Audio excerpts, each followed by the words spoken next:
Okay, we are going to move on to the Syrah right now.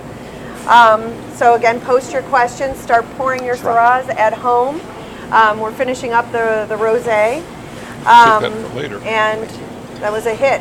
That was a real hit with everyone in the room, in the chat room, and also here with our panel. While we're getting ready, Joe, let me ask you this question. Of course. How do Ohio wines actually compare to California wines? What are some of the best Ohio wines out there? It's an excellent question. I think, and this is my personal rule of thumb, and I'm sure that hundreds of winemakers would disagree. I think that we tend to shine where it comes to our sweet wines, our ice wines. I don't know that we have, as a general rule, and I don't like to speak in generalities, I don't know that we have quite the same finesse with fine red wines that tend to the dry side. All right. Mark, I'll put you on the spot. No, I would agree, and I would say with climate change, certain regions of this country are getting better for wine. And I've read several stories that say within our lifetime, within the next 30 to 40 years, hopefully that's our lifetime, God willing, yes. that Napa and Sonoma are going to be somewhat passé, and Washington State and Oregon are going to be much better for wine. What's on the same latitude as that? Northeast Ohio, upstate New York. The wines in these regions are doing nothing but getting better. I think the wineries here need to continue to have the courage to plant the right varietals for the region, right. And show that they can make things that are not just sweet, because they can. There's Pinot Noir, Chardonnay, Pinot Gris, Gewürztraminer, Riesling. They're great wines, and I think that done well and done right and done committedly, Ohio wines, local wines, Grand River Valley wines, which is an AVA, can be as popular as the local beers are. Exactly. Years ago I lived in Florida, and I did a story about the native grapes, and I took one taste and I said, this would make a wonderful sparkling wine. Oh, no, we're trying to go with a good dry table wine. And I said, you're 50 years away from that. As long as you keep that mentality, you're trying to shape the wine to the grape as opposed to working with the flavors and characteristics. So absolutely, absolutely. Let's talk a little bit about the Syrah, if everyone can just kind of get ready to taste that. Tell us what you're doing specifically with a red wine when you're, swirling and looking and things like that. Mark touched on earlier the color. I think if the outer rim in here is the same color as the wine, it's a younger wine. That's not good or bad. It is what it is. But if it's a little more brownish, and this one is not, then you're looking at an older wine, and it can almost look. It's almost like a reflective tan color, and that indicates a little bit of age. And again, the legs and tiers on this one really narrow. I think this is probably around. Actually, I cheated. I looked. I just remembered. No, this is around 13.5% to 14%, and that's kind of sort of typical. It's got a wonderful aroma, and I'd love for people at home to try to gauge what that is, because it's very unique, and I'm having a hard time coming up with it. Maybe currant. I don't know. Yeah, sometimes as geeks, we know what Syrah should smell like. I think sometimes our supposition of the wine blots out exactly what the wine's delivering. I was looking for that bacon fat thing. Sometimes you see that or the black pepper, and so sometimes it blinds me to actually what's going on in the glass, because I think there's some there, but I think there's something that's more superseding those classic Syrah notes. And the language that we're talking, the language that we're using here is very much personal impression. First time I sat into a professional wine tasting, it just blew me away, because they're talking about chewing gum and erasers and rubber tennis shoes, and I'm seriously, you're real people, but it's what resonates with you, what flavor that comes to mind for you.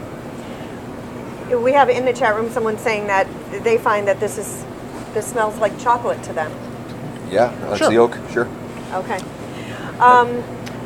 What are the best ways to shop for wine? And this would probably have to go to Ed. When you're With shopping, an open wallet. With an open wallet. At Heinen's, right? Of course. Okay. Someone is asking that they're saying that they only recently started drinking Syrah. What other types of wines? Maybe he hasn't heard of these before, that he may be missing out on some of the more common wines that he could pick up at his local store. Wow. As in a different kind of varietal. Yeah. Zinfandel. Okay. Red Zinfandel, I think, is a great value. It's not the Cabernet Merlot, Pinot Noir kind of a price point. I think it shares a lot of the same characteristics of ripeness of fruit, easy to understand, Great with the same kind of foods. I'm a big Zin fan. I like it too. This is almost like I don't know, like a cousin to Zin in a way. It's got similar characteristics. Syrah can be in two camps. It could be really overly fruity and jammy, or it could have a bunch of other different flavors, like a smokiness and maybe some pepper and things like that. This is this changed a little bit with the lamb. I think it dries out a little bit, not quite as much as the rosé dried out after the dish, but it's very tasty. It's very nice. Yeah, it's delicious lamb, and I think it pairs well with this red. And there's some pepper actually that kind of echoes some of those supposed Syrah flavors as well, but that kind of makes it pretty well. Let's talk a second about the pairing, because you guys are mentioning the lamb, but let's talk about it a little more specifically. Ed, do you or you just put some in his mouth, so I'll let you, Joe, please. talk a little bit about this preparation you have in front of you. It's a simple lamb dish. It's a beautiful lamb, and this flavor is terrific. And the black pepper plays well off that pepperiness in this red wine. This could easily go with a spicy preparation as well. The wine itself. I've had this once before with an Asian marinated pork that was slow roasted, and that was a nice pairing. Again, back to the questions that we're getting in now. Are there specific regions that are best known for Syrah in either California This or? grape is all over the world. Yeah. Oh, is it really?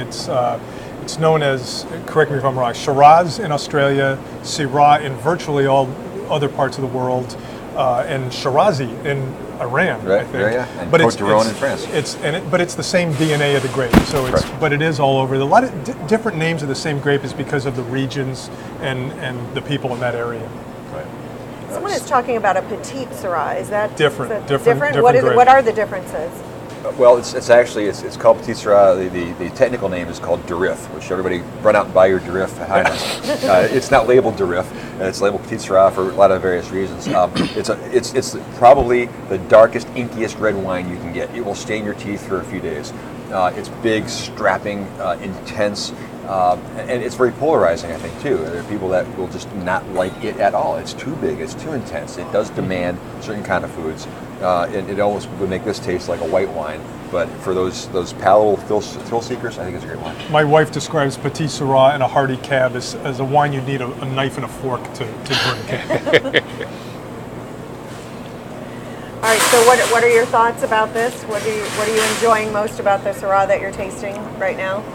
Goes nicely from fruit to dry. We talked earlier about swirling, feeling the different flavors, and I think it starts one way and evolves a little bit in the glass. I'd like to see what this is like if we, at a dinner party, wanted to open this ahead of time. Right.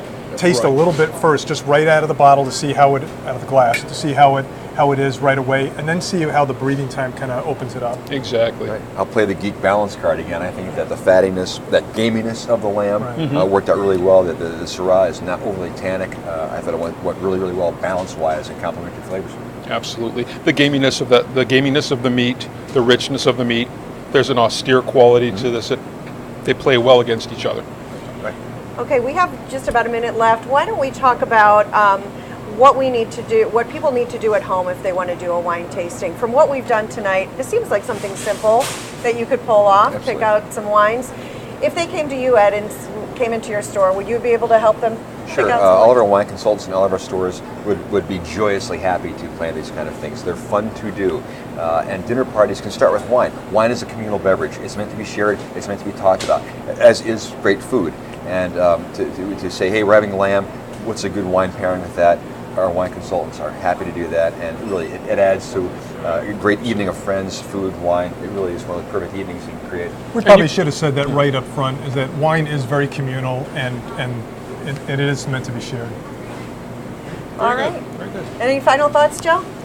Any price point. You can spend a fortune, you can spend a pittance, and you can really have a fun time. All right, well, thank you so much. And that is all the time that we have tonight. Thank you so much for jumping in, and we hope that you tell us what you think. So what have we done right? What would you like to see next time? But we've had a blast doing this, and the time has just flown by. Thank you, Ed, Marc, Joe, and join us next time. Thank you.